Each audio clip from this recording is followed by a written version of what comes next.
Isso é muito interessante na neuromodulação, porque ela pode ser volitiva e não volitiva. Isso está na tese de doutorado da doutora Julie, que é da Unifesp aqui de São Paulo, uma pessoa que eu respeito muito, porque ela conhece muito de neuromodulação, principalmente a neuromodulação volitiva, que a gente também chama de neurofeedback ou biofeedback, que é quando você entrega para o paciente uma postura ativa na terapia dele. Ele participa, é como você ter um personal trainer na academia, ele te orienta, mas você é que vai para lá pegar o peso, fazer o exercício e entregar o teu resultado pessoal para o teu corpo, para a tua mente. É a mesma coisa. A gente configura uma faixa de onda que você precisa gerar essa atividade elétrica na região pré-frontal, porque a gente planejou isso e sabe que naquele momento é o que você precisa. Então você vai ter que gerar aquela onda e você vai vendo na tela um feedback de que você e seu cérebro vai vendo, na verdade, porque são coisas distintas, eu vou explicar. O seu cérebro, quando ele recebe um estímulo, por exemplo, de você estar conectado a eletrodos que permite você fazer um carro de Fórmula 1 funcionar no game, e esse carro começa a funcionar e se acelerar quando você aumenta a potência beta, o seu cérebro percebe isso, independente de você. Então a gente chama isso de relação cérebro-máquina.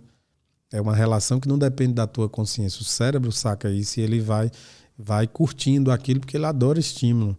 Se simplesmente ele faz um beta ali, o carro de Fórmula 1 acelera e simplesmente você vai ganhando pontos ou tem um brilho na tela, para o cérebro isso é fantástico. Ele segue a onda e vai fluindo e aquilo é um treino. Entende?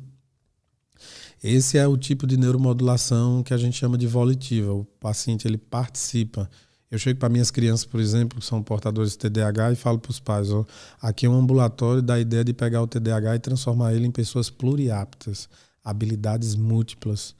Então eu vou começando a conversar com a criança e digo, na próxima sessão você vai vir aqui, eu vou colocar alguns eletrodos na sua testa, que são pequenas colinhas aqui, e você vai controlar um videogame sem precisar usar as mãos nem joystick. Ele, uau, como que é isso? Na próxima sessão você vai descobrir. Aí a mãe chega, desde ontem esse menino não me para de encher o saco perguntando que dia que vai ser essa história aí de controlar o videogame sem usar as mãos. Então você vai criando um imaginário florido para a criança para entrar num processo de motivação, que o aparelho nunca vai fazer isso, mas a relação terapeuta-cliente consegue entregar essa conexão, entende? E quando a lógica da conexão cérebro-máquina começa a acontecer, a gente também começa a ter uma visão mais clara das conexões que se faz entre uma mente humana e outra, né? Que tipo de comunicação Bluetooth wireless está rolando entre a minha mente inconsciente e a tua agora, nesse exato momento, entre a minha mente inconsciente e quem está nos assistindo. Isso, né? Rola mesmo? Rola. E eu vou falar de uma forma muito clássica, muito clara, não estou falando de nenhuma questão metafísica, não. A nossa mente inconsciente, ela capta linguagens que estão nas expressões, que estão na forma da gente olhar, prestar atenção. Por exemplo, na forma que você coloca a mão no queixo e você está me mandando uma mensagem, você está prestando atenção. Quando você abre os olhos e afirma ou sorri, porque agora eu estou falando da tua mente inconsciente, você está me dizendo, ele se surpreendeu, ele percebeu que ele foi percebido, e aí eu estou falando da tua mente inconsciente. Então essa linguagem está acontecendo o tempo inteiro, mas a gente não pode ficar ligada nela. Mas a mente inconsciente fica ligada em tudo. Então, como passar isso? Quer ver uma coisa incrível que a sociedade ainda não conseguiu ter a nobreza de valorizar com clareza? O maior instrumento, um dos maiores instrumentos de tecnologia humana, chama-se didática. Didática é um método pedagógico que alguém encontra para poder transferir conhecimento da sua própria cabeça para a cabeça de milhares de outras pessoas ou de várias pessoas. Um professor numa sala que consegue tornar fácil e acessível o conteúdo de matemática da raiz quadrada para uma garotada de 12 anos, cara. É incrível isso. Entende?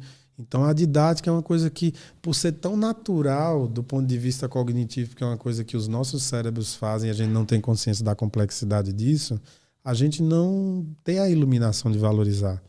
E aqui eu faço um parênteses muito claro.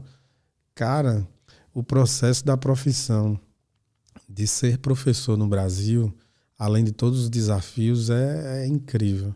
Porque quando você pega os conteúdos e as elaborações, tese de doutorado, de mestrado na área de educação, que discute esse tema de como transferir conhecimento da cabeça do professor para uma sala de alunos, é uma coisa incrível.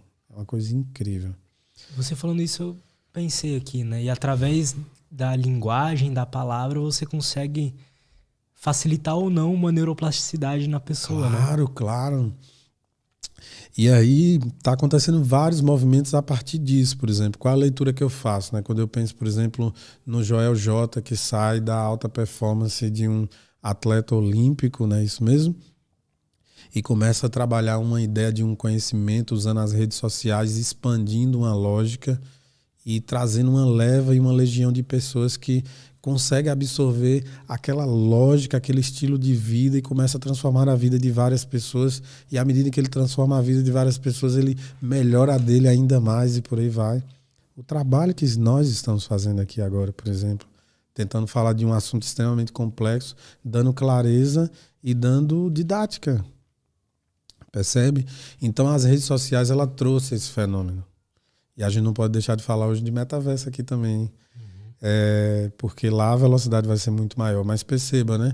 Então muitas pessoas começaram a prosperar e encontrar-se em uma lógica de fazer coisas na vida e basicamente tudo está estruturado numa tecnologia que é natural, custo zero para o humano, que a gente chama de didática, que é uma maneira de transferir conhecimento via Bluetooth, wireless. Estou brincando com a metáfora, mas é mais ou menos isso. Da cabeça de alguém para de outro alguém, né? Então estamos falando aqui de uma neuropsicologia de precisão, de neuromodulação, e tem colegas meus da área de psicologia, da área de saúde mental em geral, e consegue captar aí, sei lá, 30%, 40%, 60% do conteúdo. Essa pessoa já ganhou um processo de iluminação de uma coisa nova que permite ela fazer um desdobramento a partir do que ela já conhece, entende? E o que é interessante, às vezes, pelo conhecimento que a pessoa tem, ela faz o link com o que você explicou aqui e cria toda uma nova ideia. Tem um insight diferente. Né? Gostou desse corte? Espero que sim. Se você quer receber mais conteúdo sobre desenvolvimento pessoal, saúde mental e autoconhecimento, não esquece de se inscrever aqui no canal, beleza? Valeu, até a próxima e tchau!